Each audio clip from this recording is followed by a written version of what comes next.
ninja worthy of the name. Unfortunately, however, much the opposite is the case in martial arts today. With each armed discipline limiting its students to one particular area, they find themselves helpless without their own special weapon.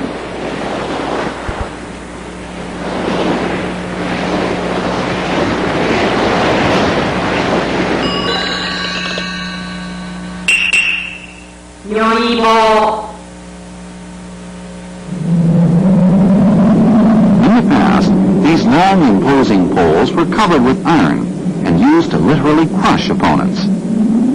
In fact, they saw extensive action at the front lines in battle, much like the tanks of today. One reason for their popularity was that since many warriors of old wore protective armor, these poles were far more effective than swords in combat. In fact, a blow from a weapon like this was enough to snap even a heavy sword in two like a toothpick.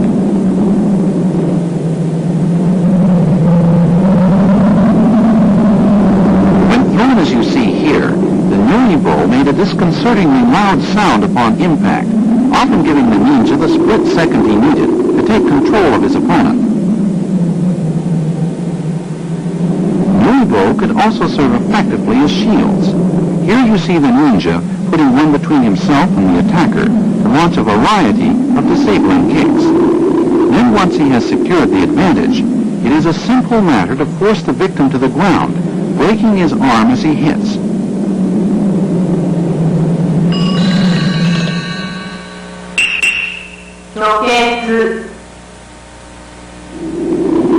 Another category which ranks in the forefront of ninja art consists of blade and chain weapons. In the opening sequence, you saw the ninja disarm his opponent using a chain weighted with an iron ring. Here, the assailant grabs the chain and comes in on the attack.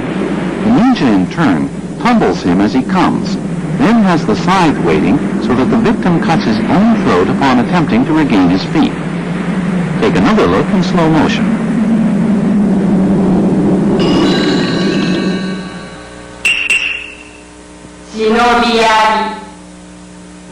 The spear you see here contains a set of reversed hooks to assist the ninja in such operations as climbing trees and scaling walls.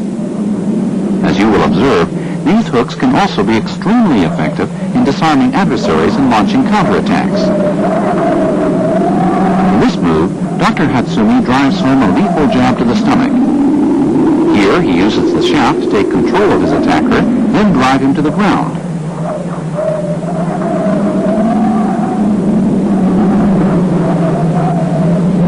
Notice the wide range of moves with this weapon. Spinning the enemy's sword, striking with the shaft and the hooks,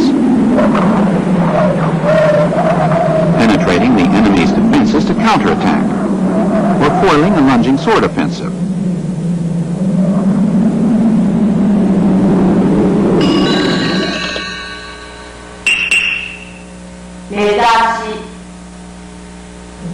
Bamboo canes are another ninja favorite for concealing spears and other weapons.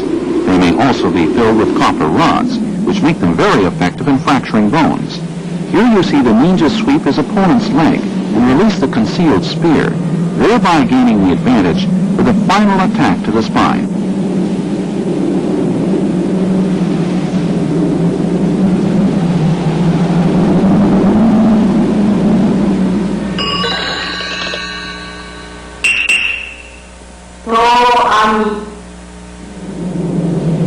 The original meaning of to'ami was a net which destroyed evil. Ninja of old were extremely resourceful in devising applications for this tool of the trade.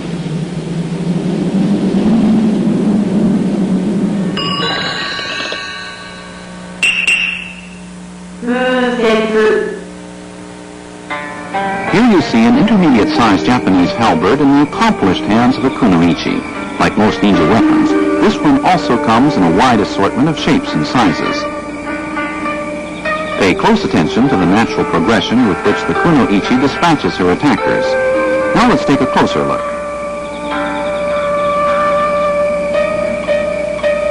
She disarms the first with an upward swing and cuts deep into the back.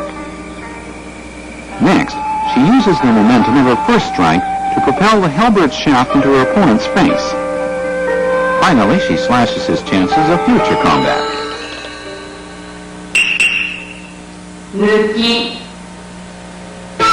The ninja of old used spiked handbands to assist in climbing trees, as well as subduing armed opponents. Here you see Dr. Hatsumi demonstrate their effectiveness against 3 attackers. He dispatches the first with a one-arm throw, and the second with a double-arm lift, followed by a kick to the ribs. Finally, Dr. Hatsumi catches the enemy's sword with one handband, rakes his face with the other, then finishes him off with a back-and-forth motion using his own sword. Watch carefully once again. Dr. Hatsumi blocks and attacks his assailant in the same motion. He then throws him to the side to counter the next offensive.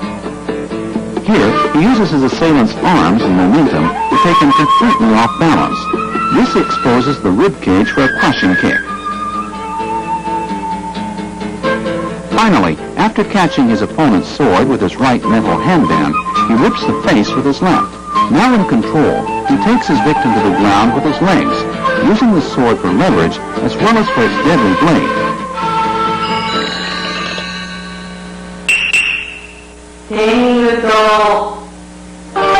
Tenguto technique, which derives its name from the tengu leaf or death cup, uses both arms to simultaneously strike an assailant's ears, neck, or other vital points.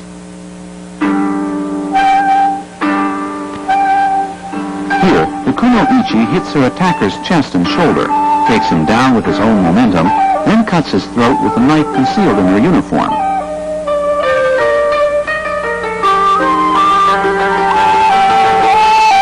You'll notice that the kuno-ichi strikes with both hands open. What's more, only after she is in complete control does she actually take hold of her opponent, since this would mean losing the speed necessary for an effective takedown.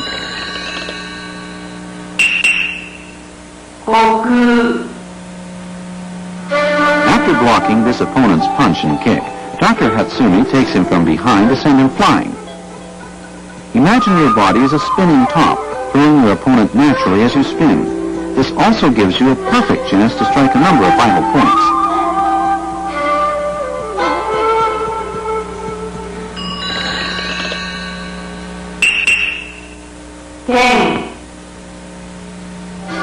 Dr. Hatsumi catches this punch with his elbow, pins his opponent's foot, and delivers a kick to the exposed chest. Slowly and deliberately, he forces his opponent's stance open as he waits to plant the kick at the most vulnerable instant.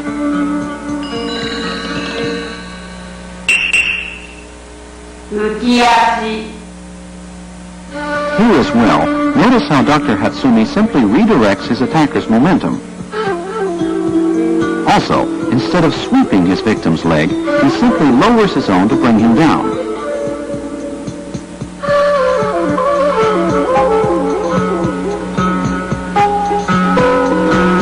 As you follow Dr. Hatsumi's moves in this sequence, you'll notice that each flows naturally from the preceding one, and with the final application of pressure, he has his victim totally immobilized.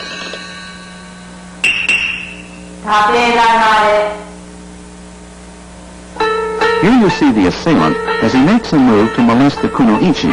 Before he can actually touch her, however, she drives him diagonally backwards and down with this well-connected series of moves.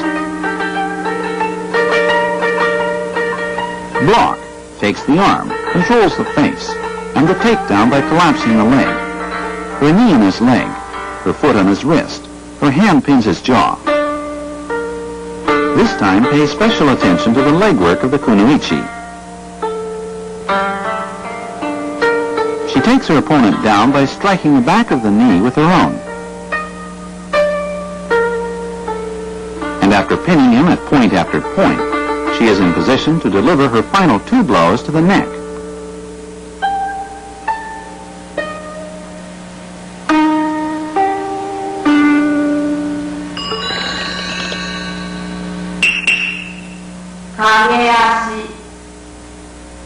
This move is also performed in a single application of energy. Watch Dr. Hatsumi's feet. After he throws his opponent, he keeps walking, never once interrupting his flow of motion. This is an important point to remember.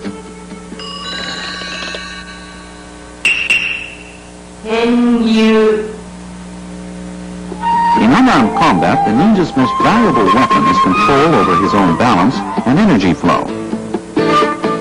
Here you see Dr. Hatsumi subdue his opponent by utilizing the momentum of his attack to topple him in one fluid motion. He then uses his knees to strike a number of vital points. Once again, observe how Dr. Hatsumi combines leg work with hand techniques. Proper teamwork between the upper and lower parts of the body is an essential element of ninja art.